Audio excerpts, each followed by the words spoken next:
It only took 2 decades, and it's not that good. Hello, welcome. Let me get the copy paste out of the way so 90% of you can move on with your life. This game is a sequel in name only. There is minimal RPG mechanics, the choices you make won't make a difference, there is no inventory, the gameplay is lackluster, and the side content is absolutely embarrassing. If you wanted a sequel, I'm sorry, but you will not like this game and should not buy it. Now, if any of you are still here, let me dive into it a bit more and let's see what the game is all about. Starting with the story, you play as the Nomad, a vampire elder who has awoken from their torpor in a strange new city in a strange new century. Right away, we notice a mark on our hand and hear a strange voice in our head. He introduces himself as Fabian. He is a kindred detective, suffering from almost complete amnesia, like us, and the premise of the game is clear. Find out what the mark is and how did we end up with a voice in our head. The game starts off strong. You stumble upon a conflict between Seattle's Anarchs and the Camarilla, brawling your way through groups of thin bloods, and you meet the important side characters in the story.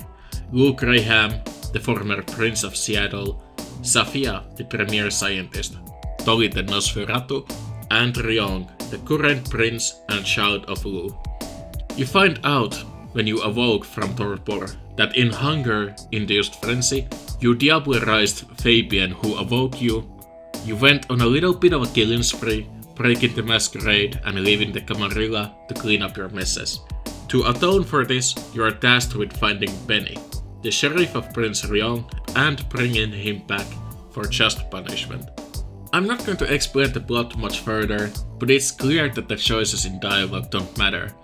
There is no option to refuse, you can only agree in a positive way or a negative way. And this sadly doesn't change at any point. Only at the very end you get to make one final choice that affects the ending you get, but that's it. You track down Benny, who is captured by the Anarchs, and are forced into the first boss fight of the game. The fight is pretty simple intentionally. You have to dodge Benny's charging attacks that have a red glow as a tell, and on top of that there will be small waves of Anarchs dropping in that will attack both you and Benny. After defeating Benny, we get interrupted by the Anarch leader Katsumi, who insists we hand Benny over to the Anarchs because of his blood hunt towards Thin Bloods. The choice presented doesn't affect the gameplay at all.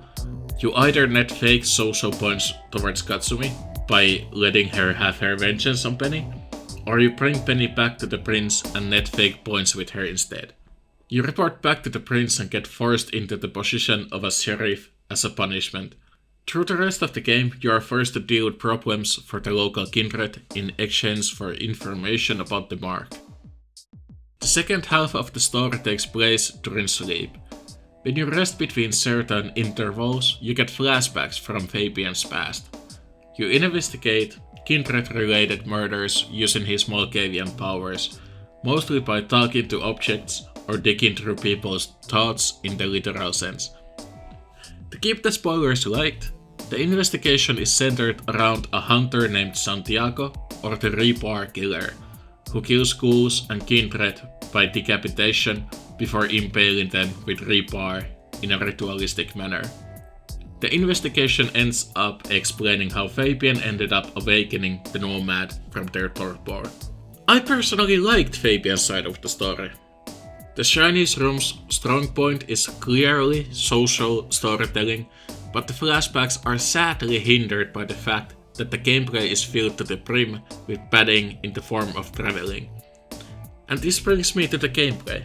The gameplay has so much needless running back and forth. It took me a bit less than 34 hours to complete the game, and I think a third of that was spent running around looking for collectibles, people to feed on, and completing side missions. The traversal upon the roofs of Seattle was actually really well done.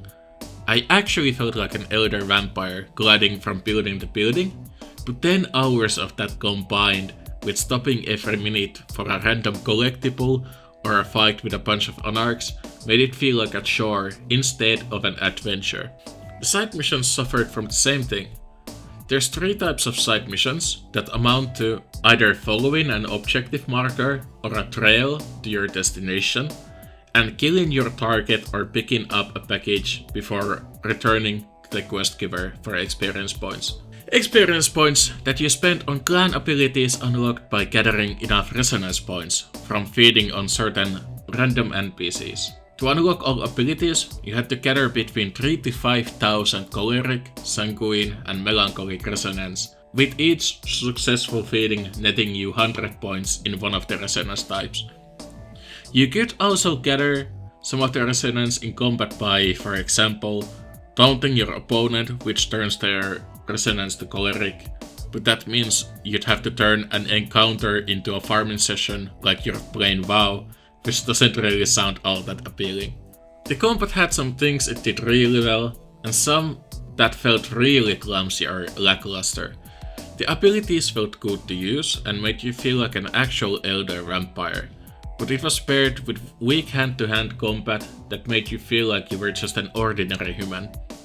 Now, the mark made you weaker than an elder should be, but there is no way a skinny ass ghoul should ever give you any trouble in combat.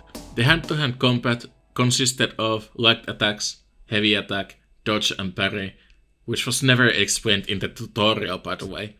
And although it was functioning, every fight felt like a slapfest, with each enemy requiring a full-on Tekken combo to whittle their HP to 0.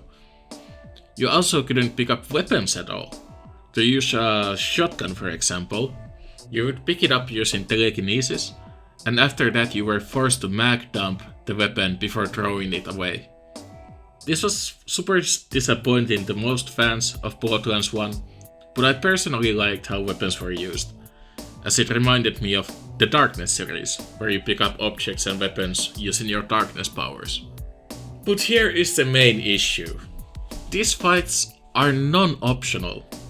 In Bloodlines 1, you had the option of sneaking through almost every fight in the game, and there is a clear emphasis on sneaking in Bloodlines 2, but it is meant to be used in thinning out the herd before killing the rest guns blazing.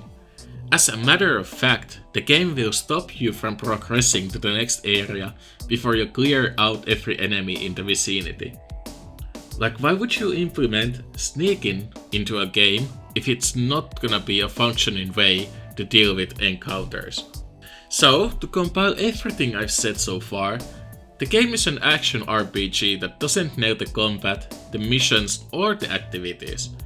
What it got right was the social aspects of the game and character building of the side characters, but even that was ruined by our choices not affecting the relationships between the nomad and side characters. There also wasn't a real explanation as to why Benny went rogue, or why a Toreador named Isabella opposed us later on in the story, but I think that will be expanded upon in the pre-developed DLC that will get released in 2026. But considering that the game couldn't deliver for the full price of the base game, I don't see how the DLC will fix the plot holes in the story in a rewarding manner. I would rate this game a 7 out of 10. As a standalone experience and not as a sequel, the game is worth a try if you're already a fan of World of Darkness related content. But I would wait for it to go on sale first. I know I didn't, as I paid the full price for the Ultimate Edition. I'm not salty at all. Thank you for watching. Like the video or don't, I'm not your dad. And I'll see you in the next one. Goodbye.